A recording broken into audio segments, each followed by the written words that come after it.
That quiet person in your life, the one who seems to just observe, isn't harmless. They are meticulously cataloging your every move, every word, every subtle reaction. They aren't just listening, they're compiling an internal database on you, an invisible dossier on you, your vulnerabilities, your desires, and the precise levers that make you tick. This isn't passive observation, it's an active, strategic process, and it often has a very clear and deeply unsettling purpose. We have all encountered them. The colleague who says little in meetings but somehow knows everyone's unspoken tensions. The friend who rarely offers opinions but consistently asks the pointed questions that unravel your defenses. The family member whose silence at gatherings is less a sign of shyness and more a quiet, all-encompassing absorption. Their quietness is a masterfully constructed shield, a camouflage that allows them to melt into the background while their psychological sonar pings off every interaction. You might dismiss it as introversion, as a gentle, non-confrontational nature. This is exactly what they want you to believe. This is the first layer of their strategy, to be underestimated, overlooked, deemed entirely unthreatening. But behind that calm, unassuming exterior, a sophisticated data analysis engine is running. They are not merely hearing the words you speak, they are processing the cadence of your voice, the subtle shifts in your posture, the micro-expressions that flicker across your face for a fraction of a second. They're noting what topics make you lean forward, what names make your eyes dart away, what phrases cause a momentary tightening around your mouth. This isn't empathy, it's intelligence gathering. They are collecting raw data points about your emotional landscape, your social connections, your professional aspirations, and your deepest fears. Imagine their mind as a sprawling, meticulously organized digital archive. Every conversation you've had, every offhand comment, every seemingly insignificant gesture is cross-referenced, tagged, and filed away. They're not just remembering that you dislike a certain food, they're remembering why you dislike it, who introduced you to it, and how that dislike connects to a deeper childhood memory you once casually shared. They connect the dots between your public persona and your private anxieties. They see the patterns in your relationships, the unspoken rules that govern your behavior, and the precise moments when your emotional armor thins. Why this relentless, often unsettling level of observation? The core motivation I found in my studies of dark psychology is almost always about control and prediction. If someone knows your internal logic, your trigger points, your deepest desires, they can predict your reactions. And if they can predict your reactions, they can influence them. This isn't about fostering connection, it's about identifying the levers that can be pulled to make you conform, to gain an advantage, or to subtly manipulate a situation to their benefit. It's a fundamental desire for psychological superiority, a craving to hold the unwritten script of your life. This is where the quiet one differentiates themselves from a genuinely good listener.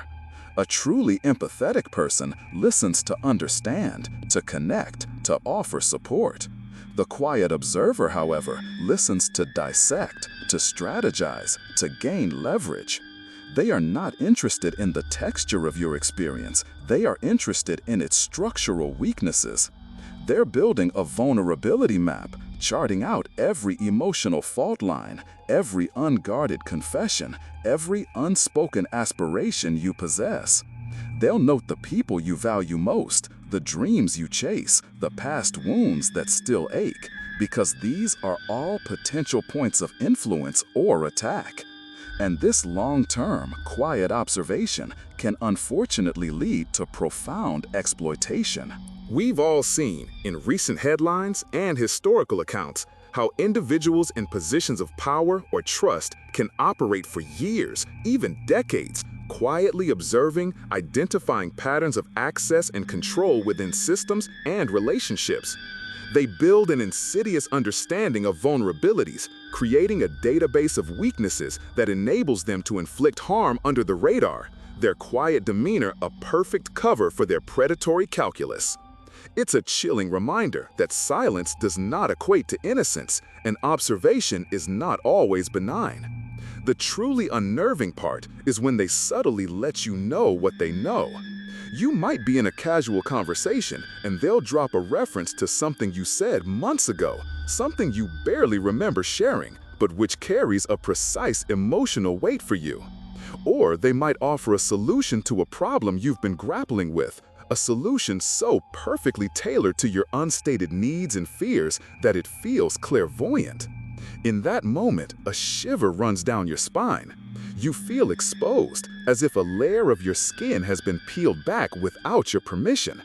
It's an eerie, almost violating feeling, realizing that someone has been reading your internal monologue without an invitation.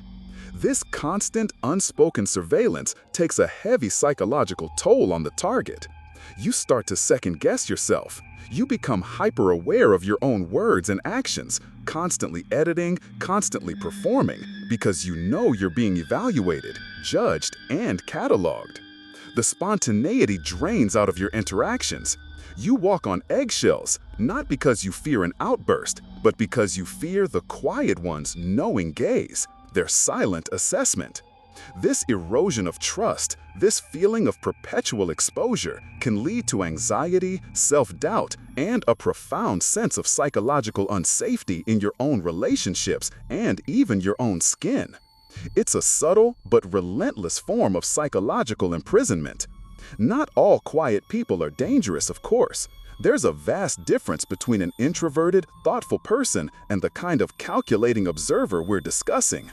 But understanding the archetypes of the quiet manipulator can be a powerful shield.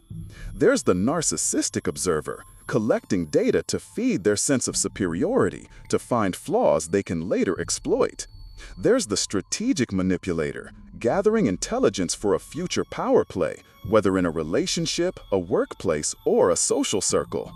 And then there are those driven by deep insecurity, who catalog others' weaknesses as a way to feel stronger, to find comfort in the perceived flaws around them. Each has a different internal driver, but the method and the impact remain alarmingly similar. So, what do you do when you realize you're under this quiet, intense scrutiny? One powerful technique is often called the gray rock method. Imagine yourself as a dull, uninteresting gray rock. You offer no shimmer, no sparkle, nothing for them to latch onto. You keep your responses factual, brief, and emotionally neutral.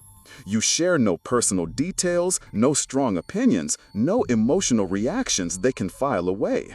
You become deliberately unreadable, offering no new data points to their internal archive. This doesn't mean being rude or disengaged, but it means starving their system of the fuel it needs to operate. It also means setting clear, often unspoken boundaries. When they ask a probing question, deflect it with a question of your own, or offer a vague, non-committal answer. Why do you ask? Or, that's an interesting thought, I hadn't considered it. You are not obligated to share your entire inner world with someone who is weaponizing information. It's about being strategically transparent, choosing what you reveal, when you reveal it, and to whom. You regain control of your narrative, brick by brick, refusing to feed their insatiable appetite for data about you. Você já ouviu feltar essa intensa, desamparada gaze, o senso de que se alguém está dissecando seu every word longo after você spoke on it? Daquele senso de que seu internal mundo está sendo mapeado sem seu consentimento? Se isto ressonar com você, se você experimentou a chilling realização de que uma presença em sua vida possui um enervante amato de informação acerca de você, quero que você share suas experiências nos comentários abaixo. Histórias que não apenas validam outros sentimentos, mas também buscam construir um coletivo de entendimento dessas sutis e ainda poderosas formas de manipulação. A nossa way de desarmá-los é by estrategicamente revelando vulnerabilidades em seus termos. Isso mostra certamente contra-intuitivo, mas se você é um controlando a informação fluxo, se você está cheirando algo pessoal em um medido modo, isso undermina seu senso de descoberta.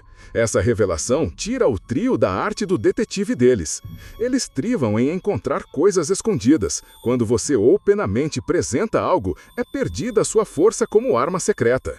Isto não é about oversharing, mas about choosing your disclosures, tornando o que deixam considerar uma fraqueza em um ato de deliberada self-possessed autenticidade.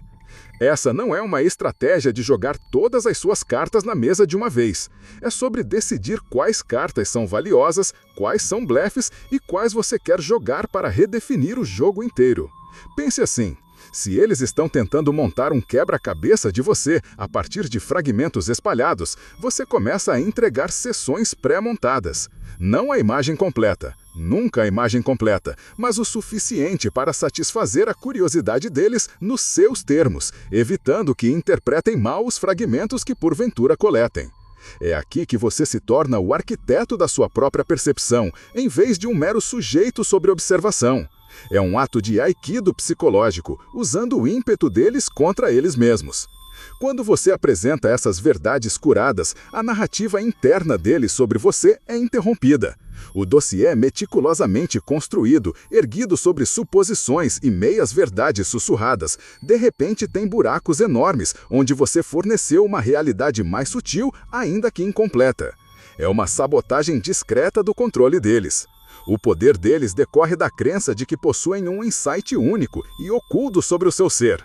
Quando você revela algo que eles achavam que teriam que desenterrar, a mística se estilhaça. Eles ficam com a sensação de terem sido superados, mesmo que não consigam articular bem o porquê. Imagine uma colega que anota meticulosamente cada vez que você parece estressado ou distraído. Ela cataloga essas instâncias, talvez vendo um padrão de fraqueza ou instabilidade. Você, no entanto, escolhe um momento para admitir abertamente. Tenho me sentido um pouco sobrecarregado ultimamente com uma situação familiar, mas estou gerenciando isso. De repente, as entradas no catálogo dela não são mais pontos de dados isolados para manipulação. São fragmentos contextualizados de uma narrativa maior e controlada. Você não exagerou na partilha. Você se antecipou à arma deles de uma vulnerabilidade percebida. Você reformulou a narrativa. Mas por que eles catalogam? Por que essa coleta implacável? Muitas vezes não é por interesse genuíno ou carinho, mas por uma necessidade de controle, um desejo por vantagem. Eles acreditam que informação é poder e a acumulam como um avarento acumula ouro. Cada pedaço de dado sobre você é uma ferramenta em potencial, uma futura arma a ser usada quando se sentem ameaçados, quando querem afirmar o domínio ou simplesmente para entender como melhor influenciar você. Eles estão construindo um perfil psicológico, um manual do usuário para você, para que possam te operar de forma mais eficaz. Essa coleta de dados sorrateira pode ser incrivelmente isolante. Se você já se pegou andando em ovos, constantemente ciente de que suas palavras podem ser distorcidas ou guardadas para uso posterior, quero que você clique no botão de curtir. Me deixe saber que não estou sozinha em reconhecer esse padrão. A observação silenciosa deles frequentemente cria uma câmara de pressão psicológica ao seu redor, onde você se sente constantemente examinado. A genialidade da autenticidade proativa não é apenas desarmá-los, é recuperar seu próprio espaço psicológico. Ela lhes diz, sem uma palavra, que você está ciente, que é perspicaz e que não é um livro aberto para eles lerem à vontade. É um jogo de poder sutil, uma reafirmação da sua autonomia. Isso muda a dinâmica de uma onde você é o objeto do olhar deles para uma onde você é o agente, ditando os termos do engajamento. Quando o método principal de coleta de informações deles é frustrado, eles não desistem. Podem intensificar suas táticas, podem se tornar mais abertamente intrusivos, fazendo perguntas diretas e investigativas que parecem invasivas. Este é o momento crucial. É aqui que você aprende a dominar a arte da não-resposta. Por que você pergunta?